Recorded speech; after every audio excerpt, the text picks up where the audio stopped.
사랑과 은혜가 풍성하신 하나님 아버지, 지난밤도 저희를 주님의 날개 그늘 아래에서 보살펴 주시고 기적의 하루를 열어주심에 감사를 드립니다. 이 아침 주님, 우리의 영혼을 생명의 말씀으로 다시 소성케 하여 주옵소서. 특별히 우리 인생 가운데 맞닥뜨린 여러 구름 속에서 절망하며 낙심하지 않게 하여 주시고, 그 가운데 계신 주님을 바라보는 믿음을 더하여 주시옵소서. 저희에게 지피지기의 믿음을 허락하여 주시고, 질그릇 같은 우리 안에 계신 분이 가장 귀한 보배 예수님이심을 잊지 않게 하여 주시옵소서. 우리가 약할 때에 오히려 강함이 되시는 예수님의 이름으로 기도드리옵나이다. 아멘. 하나님 말씀, 구약 예레미야 2장 29절부터 37절까지 말씀 보겠습니다. 예레미야 2장 29절부터 37절까지 말씀입니다. 한 목소리로 합독하시겠습니다. 너희가 나에게 대항함은 어찌 됨이냐? 너희가 다 내게 잘못하였느니라. 여호와의 말씀이니라. 내가 너희 자녀들을 때린 것이 무익함은 그들이 징계를 받아들이지 아니함이라. 너희 칼이 사나운 사자같이 너희 선지자들을 삼켰느니라. 너희 이 세대여, 여호와의 말을 들어보라.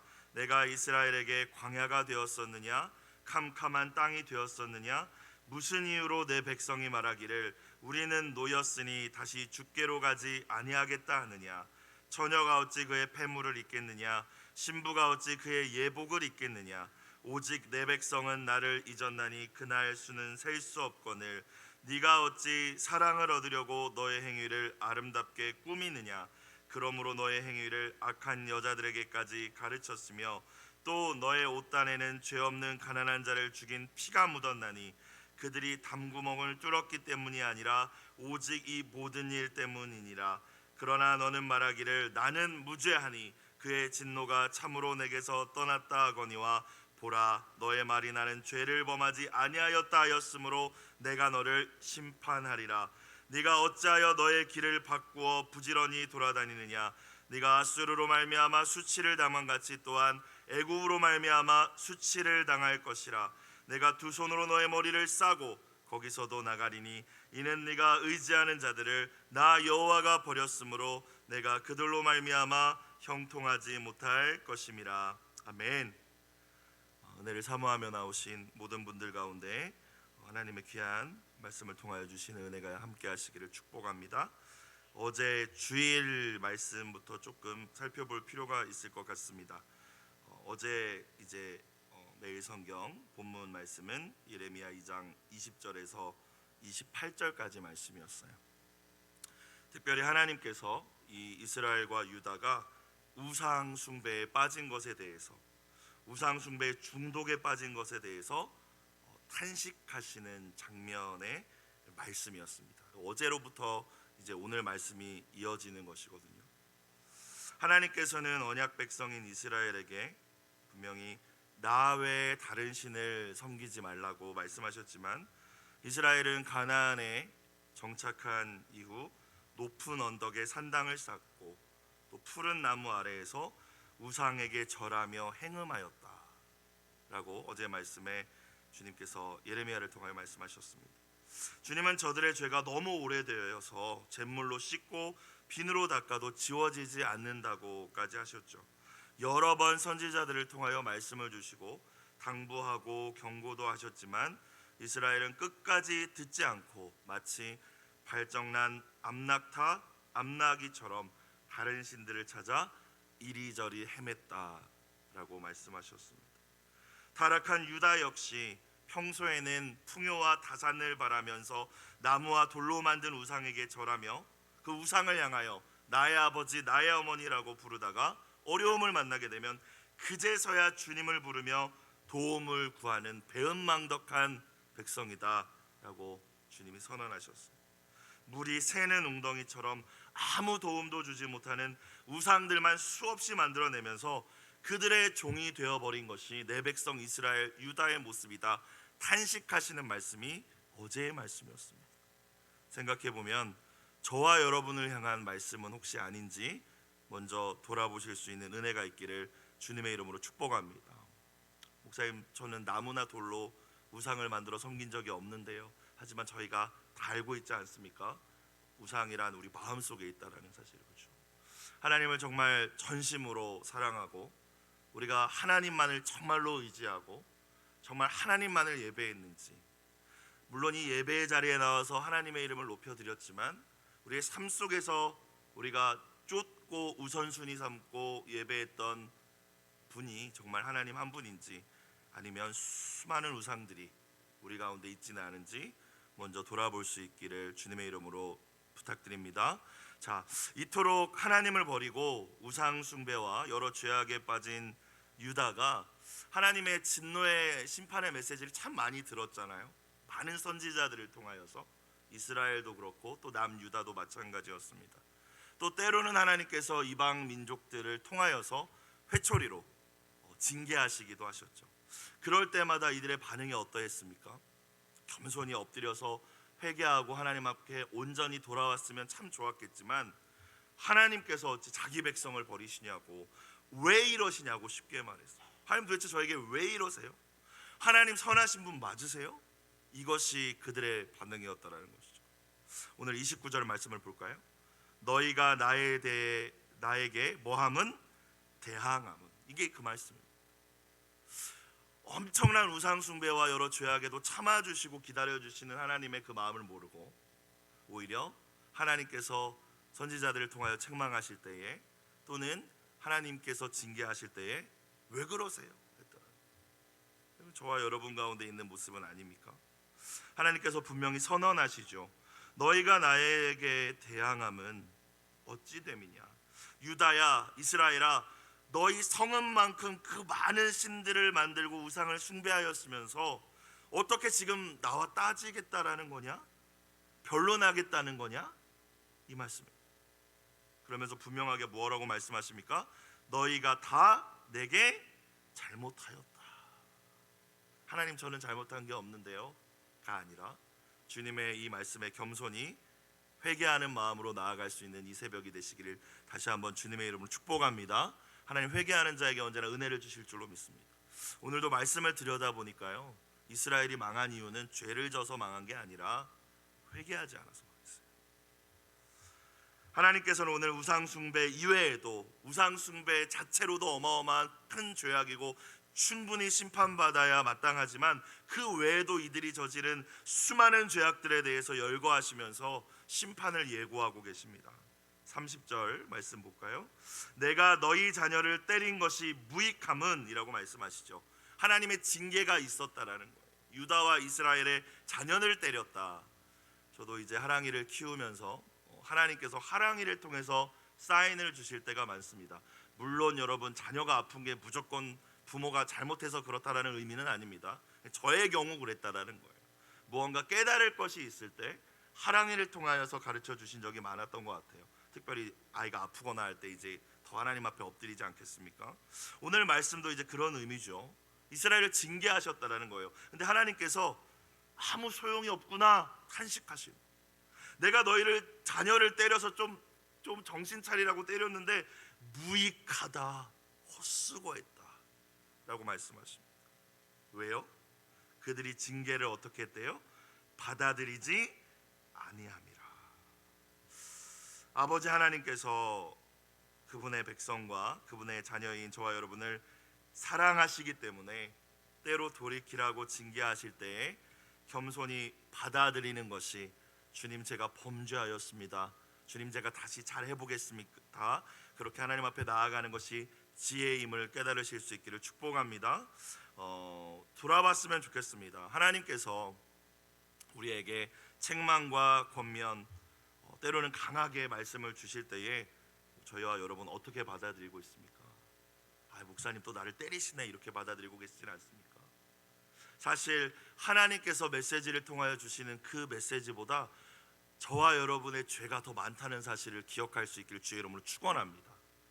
부모님들이 그러잖아요, 그렇죠? 참고 참다가 이렇게 말씀하시고 또 때리시고 이러시지 않습니까? 하나님이 만약 우리가 악한 마음, 하나님께서 원하시지 않는 마음 한번 품었을 때마다 우리를 징계하시거나 그때마다 책망하셨다면 살 수 없었을 거예요. 그렇죠? 영적 지도자의 입술을 통하여서, 때로는 함께 신앙생활하는 공동체를 통하여서 주시는 합당한 충고에 귀를 기울일 줄 아는 겸손이 저에게도, 사랑하는 우리 성도님들에게도 함께 하시기를 축원합니다.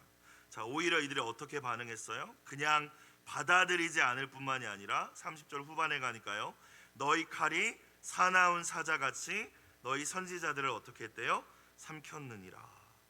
하나님의 말씀만 받아들이지 않았을 뿐만이 아니라 그 말씀을 대언하는 선지자들을 대적하고 핍박하고 심지어 죽이기까지 했다라는 거죠. 하나님을 대적한 것이죠. 또 어떤 죄악들이 하나님의 백성이 이스라엘에게 있었습니까? 하나님께서 분명히 징계하시고 말씀하시는데 받아들이지 않는 죄악이 있었고요. 31절에 가서 볼까요? 하나님께서 베풀어 주신 은혜를 망각한 것, 그것이 또한 이들의 죄악이었습니다. 또 그로 인하여서 여러 죄악들이 또 일어나게 된 것이죠. 31절, 너희 이 세대여 여호와의 말을 들어보라, 명심하여 주의 깊게 들어라, 이런 말씀입니다. 내가 이스라엘에게 광야가 되었었느냐? 캄캄한 땅이 되었었느냐? 캄캄한 땅은 여기서 희망이 없었던 애굽을 의미해요. 지금 왜 이렇게 묻고 계시는 걸까요? 내가 광야 같은 존재냐? 너희를 힘겹게 했던, 내가 너희의 소망도 없고 빛도 없고 그냥 노예 생활했던 그 애굽과 같은 존재냐? 아니죠. 하나님은 언제나 자기 백성 이스라엘에게 빛과 풍요로움이 되어 주신 줄로 믿습니다. 그렇죠? 저와 여러분에게도 하나님은 언제나 구원이 되어 주시고 의로움이 되어 주시고 풍요로움이 되어 주신 줄로 믿습니다. 그런데 왜 이렇게 말씀하시는 거예요? 31절 후반절, 그렇지 않은데 무슨 이유로 내 백성이 말하기를, 너희가 말하기를 우리가 노였으니 우리에게 이제는 자유가 주어졌으니 다시 주께로 가지 아니하겠다 하느냐. 하나님이 주신 자유인데, 노예 백성 이스라엘에게 하나님께서 허락하신 자유이고, 광야에서 방황하던 아무것도 가지지 못했던 그들에게 허락하신 가나안의 풍요로움인데, 마치 하나님을 광야같이, 자신들을 괴롭힌 애굽과 같이 여기면서 하나님을 피하고 있다는 거예요. 은혜를 망각하는 자들의 첫 번째 나타나는 증상은 하나님을 피한다는 겁니다. 하나님을 멀리한다는 것이죠. 내가 누리는 모든 것이 하나님의 은혜인데 하나님을 멀리하면서 나에게 허락하신 자유들과 풍요로움을 방종의 기회로 삼지는 않는지 돌아볼 수 있는 이 아침이 되시기를 주님의 이름으로 다시 한번 부탁드립니다.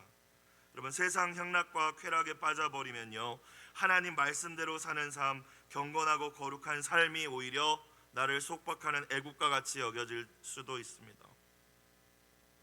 내 마음대로 하는 것이 자유라고 착각하게 된다는 것이죠.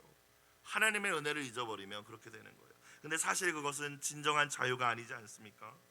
언제나 진정한 자유는 진리 안에서, 주님 안에서 누리는 자유임을 기억할 수 있기를 주님의 이름으로 부탁드립니다. 이스라엘이 그러지를 못했다라는 거예요. 여러분, 혹여나 요즘에 하나님보다 더 재밌는 것들이 생기셨다면, 내가 즐기는 것들 때문에 하나님을 조금씩 멀어져 가고 있었다면 이 말씀을 붙드시고 회개하실 수 있기를 다시 한번 축복합니다. 자, 32절, 처녀가 어찌 그의 폐물을 입겠느냐, 신부가 어찌 그의 예복을 입겠느냐. 신랑으로부터 받은 결혼식 선물, 또 결혼식 때 입을 아름다운 웨딩드레스, 내가 뭘 입을까 막 고민하면서 선택할 거 아니에요? 안 잊어버린다라는 거죠. 지금 하나님께서는 이스라엘과 당신의 관계를 다시 신랑과 신부의 관계로 말씀하시면서, 이 처녀가, 이 여인이 남편으로 받은 은혜를 잊겠느냐? 그 사랑과 그 사랑의 증표인 예물과 예복을 잊겠느냐? 근데 왜 너희는 잊느냐, 이 말씀. 내가 너희에게 베풀어준 은혜와 너희에게 공급해준 모든 것들이 마치 신랑이 그 사랑하는 신부에게 허락한 폐물과 그 예복과 비교할 수 없을 정도로 더 고귀하고 아름다운 것인데 어떻게 너희가 그것을 잊을 수 있느냐 말씀하십니다.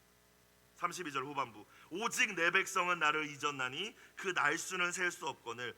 나를 잊어버린 지 너무 오래돼서 셀 수도 없다라는 거예요. 하나님이 얼마나 지금 가슴 아파하고 계시는지를 이 말씀을 통하여서 저와 여러분 깨달아야 될 줄로 믿습니다.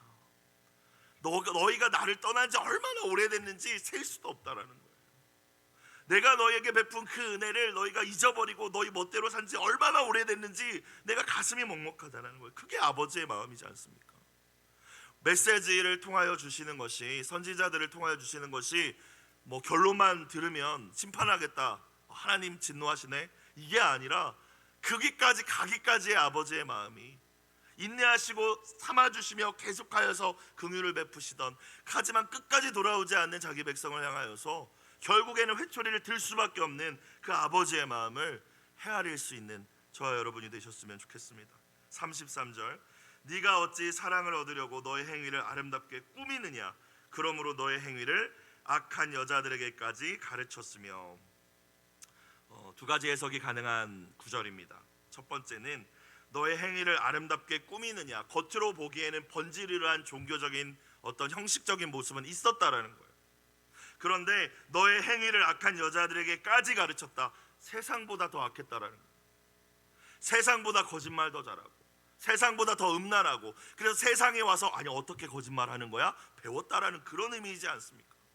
두 번째 의미는 말 그대로 사랑을 얻으려고 너의 행위를 아름답게 꾸미느냐, 마치 사내를 음란하게 유혹하는데 능숙하구나, 이런 말이거든요. 경험 많은 창녀들조차 너에게 와서 배우는구나, 이렇게 해석할 수 있다고도 해요. 그러니까 이스라엘이 우상 숭배뿐만이 아니라 성적으로도 방종하고 타락했음을 보여주는 것입니다. 언제나 하나님을 떠난 인간이 선택할 수 있는 길은 몇 가지 되지 않는 것 같아요. 그렇죠?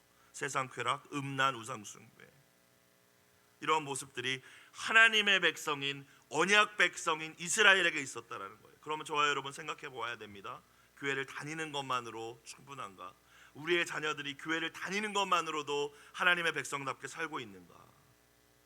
오늘 우리와 우리의 자녀들에게 주시는 말씀일 수 있지 않겠습니까? 세상 사람들이 오히려 너한테 와서 죄를 어떻게 짓는지 배운다고 이야기하고 계세요. 34절, 또 어떤 이스라엘의 죄가 있었습니까? 또 너의 옷단에는 죄 없는 가난한 자를 죽인 피가 묻었나니 그들이 담구멍을 뚫었기 때문이 아니라 오직 이 모든 일 때문이니라. 구약의 말씀에 보면은 도둑이 이렇게 쳐들어올 때에는 그 도둑을 이제 정당방위할 수 있었습니다. 그런데 이 말씀을 보니까 그렇기 때문이 아니라는 것이죠. 아무 무고한 가난한 자들을 학대하고 괴롭히고 심지어 죽이기까지 한 죄가 있었다라는 거예요.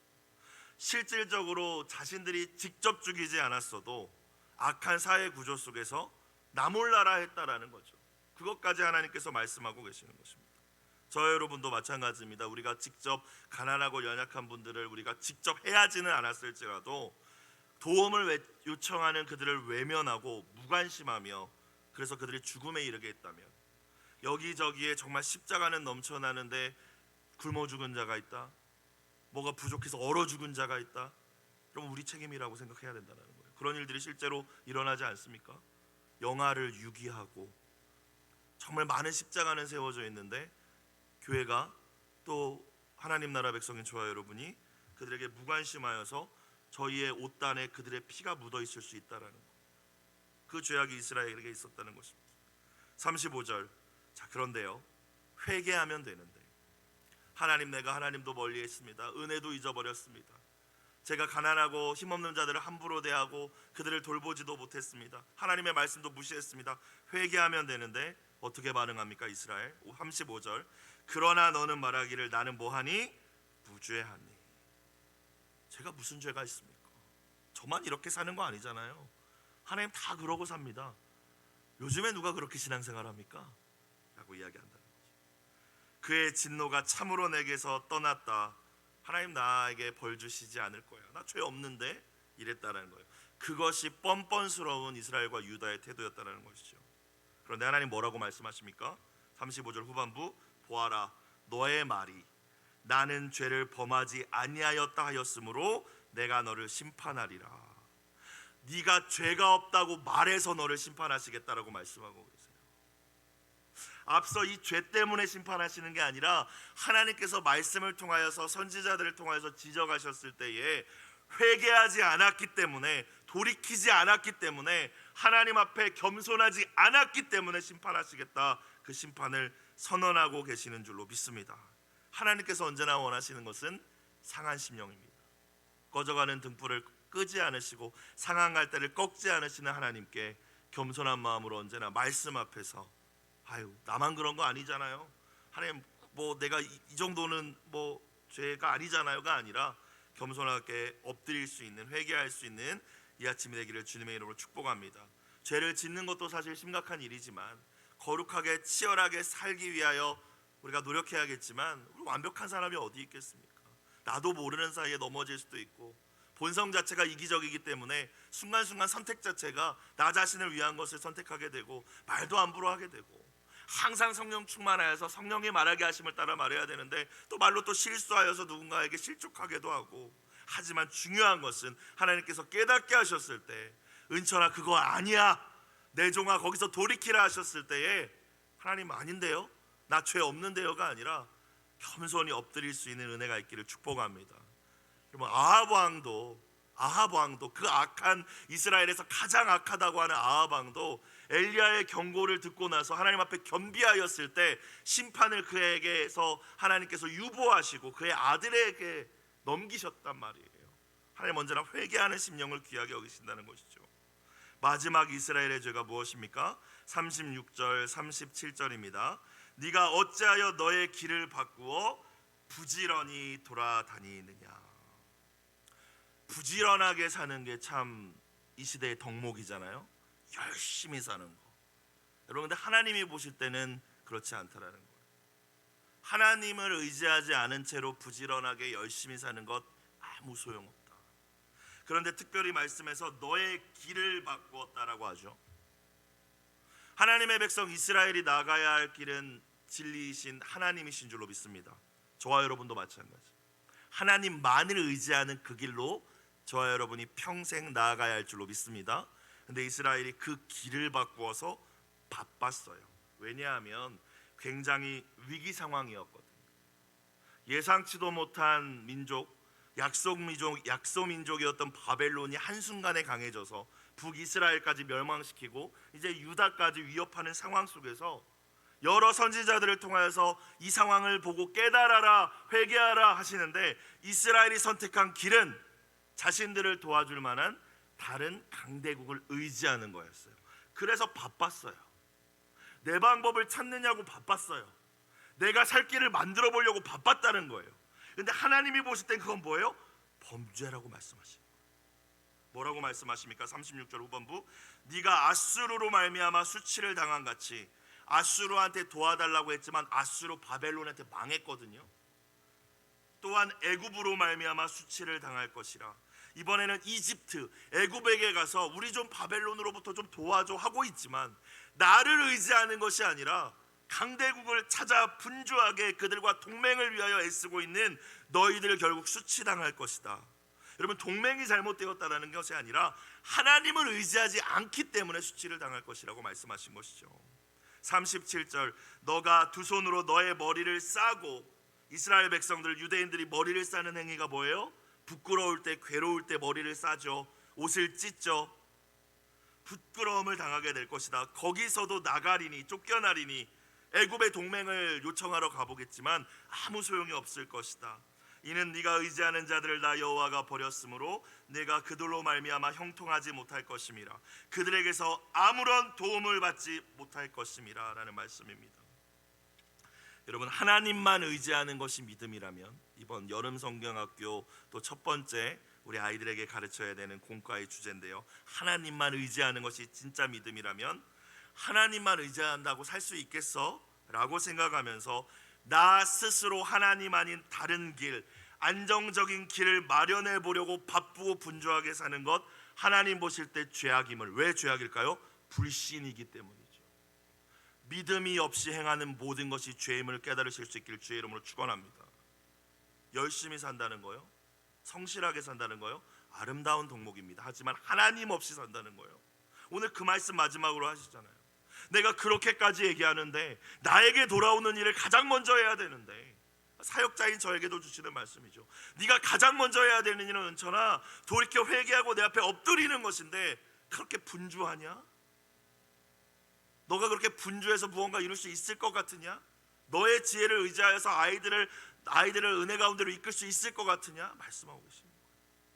내 길을 버리고 다른 길을 찾고 있느냐? 바쁘구나, 참으로 바쁘구나. 그 길이 형통하지 못할 것이라 말씀하십니다.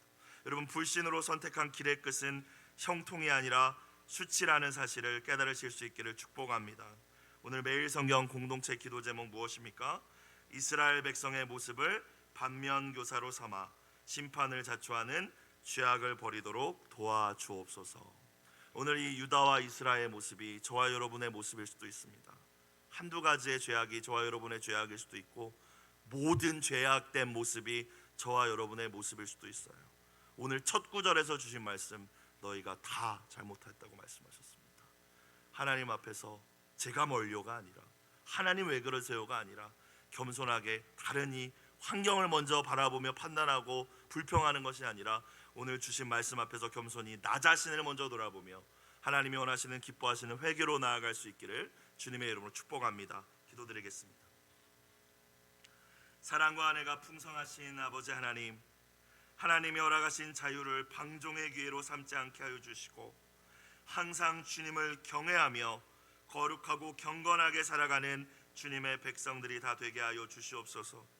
때로 주님께서 말씀을 통하여, 상황을 통하여 우리를 책망하실 때에, 우리를 사랑하시기 때문에 징계하실 때에 겸손히 우리 자신을 돌아보고 회개할 줄 아는 지혜가 있게 하여 주시옵소서. 하나님이 베풀어 주신 은혜와 사랑을 망각하는 어리석음에 빠지지 않게 하여 주시고, 하나님 도 의지하는 게 아니라 하나님만 의지하는 믿음, 다른 길을 찾지 않고 길이요 진리요 생명이신 주님만을 의지하며 따르는 참 믿음을 저희 가운데 더하여 주시옵소서. 드린 예물을 흠양하여 주시옵시고, 눈물로 간절히 드린 기도에 주님 선하게 응답하여 주시옵소서. 예수님의 이름으로 기도드리옵나이다. 아멘.